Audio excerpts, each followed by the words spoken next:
usually do openly shill for comics, just beg for comics, but I'm not going to beg for this because I think this one's probably a little bit more expensive than average. But check it out and get it for yourself if you're into this kind of style, which I think looks fantastic. So Billy Tucci and the She 30-year anniversary.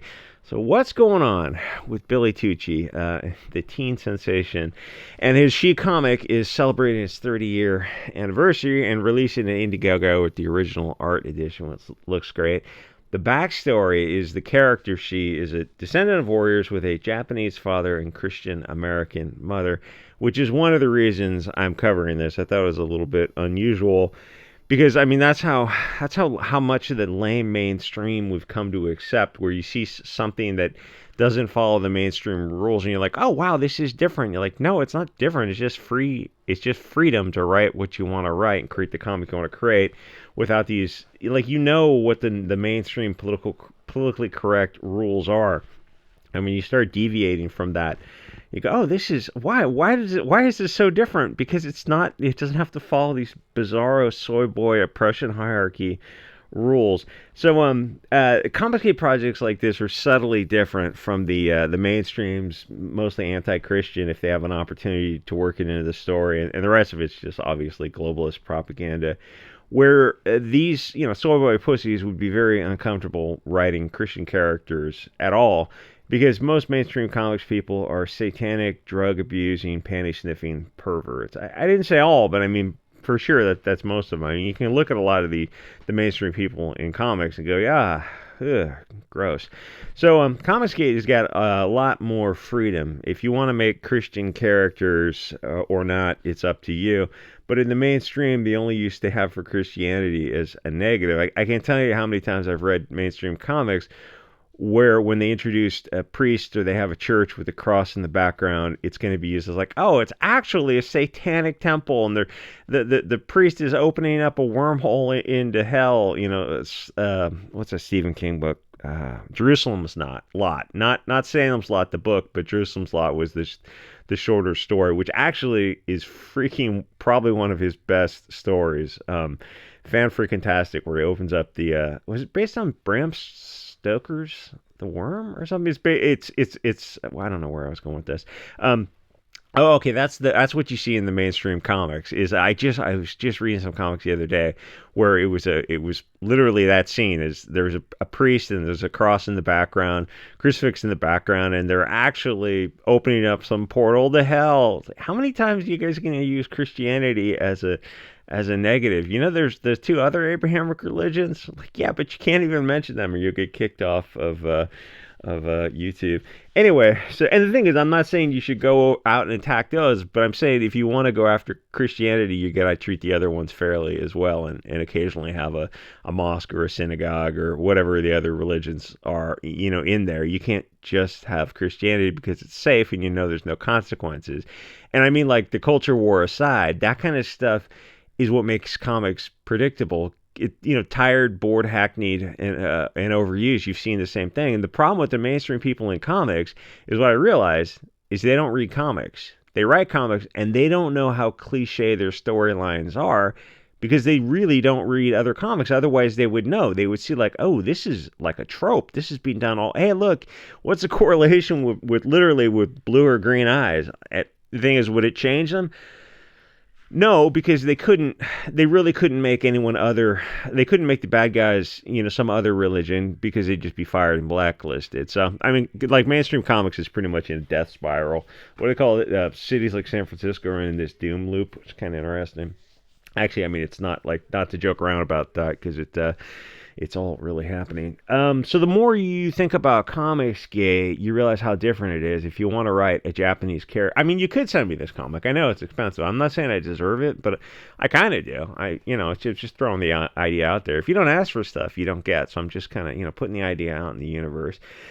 Anyway, so if you want to write like a Japanese character like She, you just do it. The mainstream has all these imaginary rules about this oppression hierarchy where the giant fat guy did a comic with a Japanese pen name, Toyota Kawasaki, and the soy pussies on Twitter pretended to be outraged. If you can name that movie, you win the no prize. Oh, C.V. Cebulski, is that him?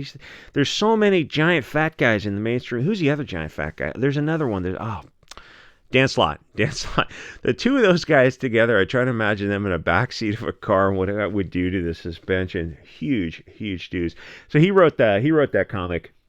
And these pussies on Twitter are pretending to be outraged over using a pen name. And the thing is, as I was writing these notes, the Bangles song came on because I had the best of hits in the play, the greatest hits of the Bangles, 80s, and Walk Like an Egyptian comes on, which nowadays would be politically incorrect because everything is politically incorrect. Unless she's some kind of Elizabeth Warren Egyptian. I have no idea. She does kind of look a little bit darker now that I think about the music video from the 80s. Anyway, does it seem like pop culture music peaked in the 80s? I'm walking around, outside of like restaurants and stuff or outside of house parties and think about, or cars driving, but think about how much music you hear and you go, that's from pre-1990.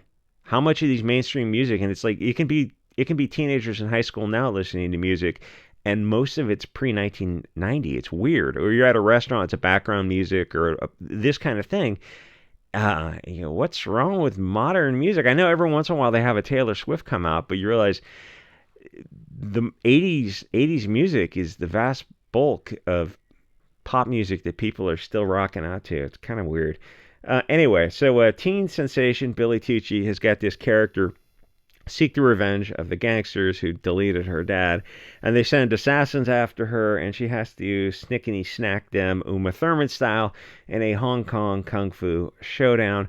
And the comic deals with her juxtaposition of Christianity with the more bloodthirsty other side of her culture, which I'm actually going to do a subscribe star video on the Army of God soldiers yeeting degeneracy, which I think is an awesome concept, but it's not YouTube friendly to venerate Vlad's method of foreign relations. So Tucci explains the yin and yang, which the mainstream soy people simply can't do, because in their minds, he's only allowed to explore his culture of Italian typewriters and pizza or whatever those people are up to. And we were camping with this Italian dude once, and someone pulled out a bottle of pasta sauce and goes, "We'll make Italian food." And the look on his face was freaking awesome. So he goes back to the store so he can make us fresh sauce. He was upset that he couldn't make the noodles. He's talking about like what Italian food is supposed to be, and we're looking at this bottle of ragu sauce, and he was disappointed in us. Amazing cook. Anyway, so I remember Tucci was coming onto the Comicsgate scene years ago after Myers and Diversity in Comics, and then after Myers, EVS kind of paved the way with the concept of Comicsgate live streaming as an entertainment show. But Diversity in Comics definitely opened the door with that. And EVS got out there and he started inviting people to join the network, and Comicsgate has grown nicely since then. It's a good addition for people who are like Tucci on the convention circuit who want to use the social media network to help promote their books. I mean, the tools are out there. You might as well jump on board. It's there. There's no reason not to.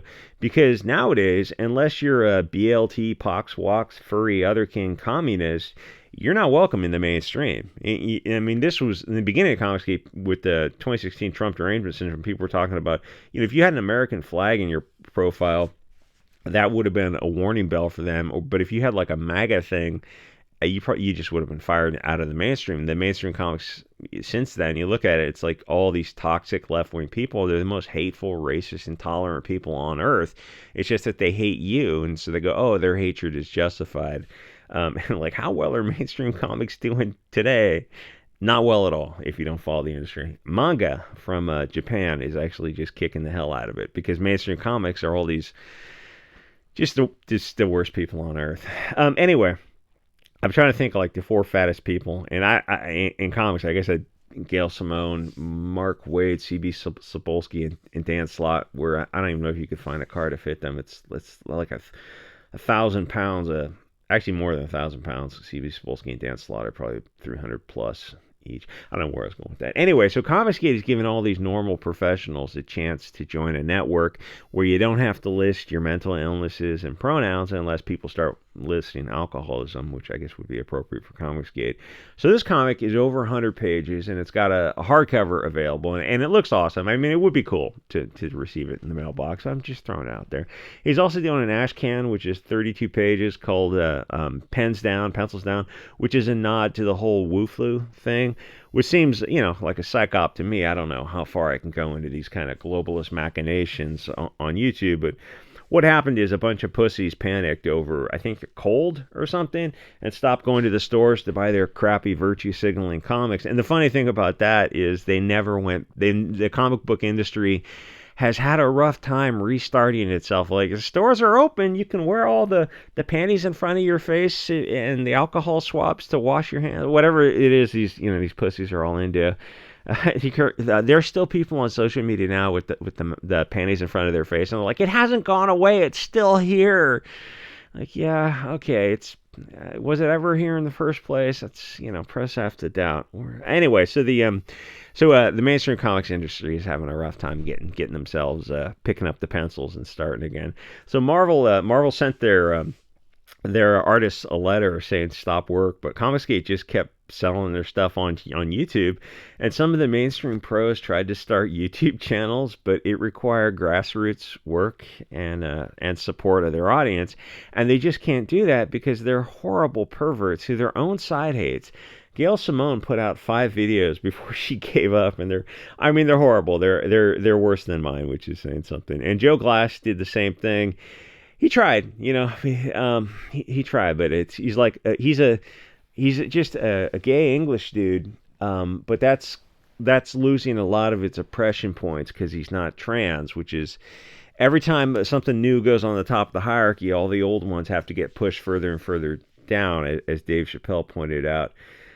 So the thing is, these, like a lot of the mainstream people in comics, they have a Twitter following, huge Twitter followings, in the tens of thousands, hundreds of thousands, and they kind of think that means something, but Twitter following is really shallow, where YouTube following is much, much deeper because you're committing to listening to videos for a longer period of time. Where you're on Twitter, you just like a tweet, and it takes, a second to get that little rush of dopamine. And then these people come on and they try to sell they discover like having 40,000 people on Twitter, and then they try to sell a comic, and they can't do it. It doesn't even get funded because the support is just there because they're kind of a piece in the puzzle of the culture war. They don't really support mags and want to buy their comics because they don't. The comics sell 1,000 issues.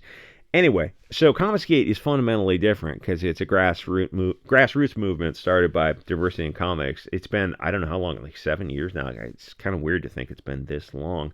And it was only really possible because of the hatred and intolerance from those mentally ill pronoun people in the mainstream. Otherwise, Comicsgate just would not have, like, they poured oxygen into the engine, and it's like they got the thing running, mostly thanks in part to Mark Wade, who lost his friggin' mind over an Antarctic press deal for Jawbreakers, and made Myers $200,000 and got Comicsgate rolling. Like, there's tons of mainstream professionals who are persona non grata in the toxic work environment in the mainstream because it's just all left-wing now who are on Comicsgate. And there's a bunch of people who are doing it as a part-time gig or expressing their creative energies, and, it's been awesome for them. Anyway, you can check this out when it drops out on IndieGoGo in a few days. Again, no, don't send it to me, but buy it for yourself. Check it out. It looks, if it's hardcover and 100 pages, it's probably going to be a little bit more expensive than the regulars. So check this one out. Like, comment, subscribe. I'll see you guys all next episode.